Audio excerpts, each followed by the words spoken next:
The member for Windsor West. Thank you, Speaker. My question is to the Premier.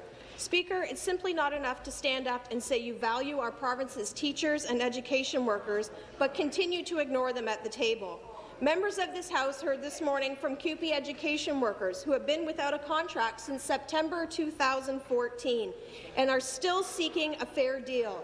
They still don't have one. Education workers can clean and repair our schools, make sure that all the proper forms go out and records are kept, and they provide one-on-one care for students with special needs, a crucial bridge between these students' complex needs and their educational outcomes. These students deserve to be successful too. Speaker, why won't this government roll up its sleeves, get back to the bargaining table with all parties in the education system, and treat this issue with urgency? Minister of Education. Minister of Education. Yes, and I must say that I agree with the member opposite on one issue, that we in fact do think that coming to agreements with our education workers is urgent and essential.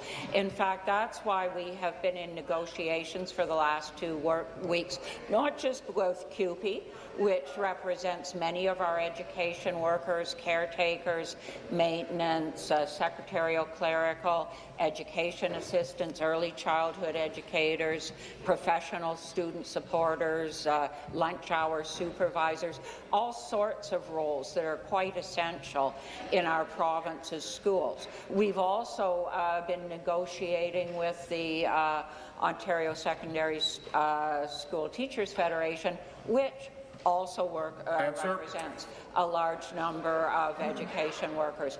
And it's because we recognize the role that those workers play as being so important to our schools that we have been negotiating. Thank you. Supplementary. Thank you, Speaker. Again to the Premier. Speaker, we heard this morning how hard, how complex, and how diverse the roles of our education support staff workers are in our schools.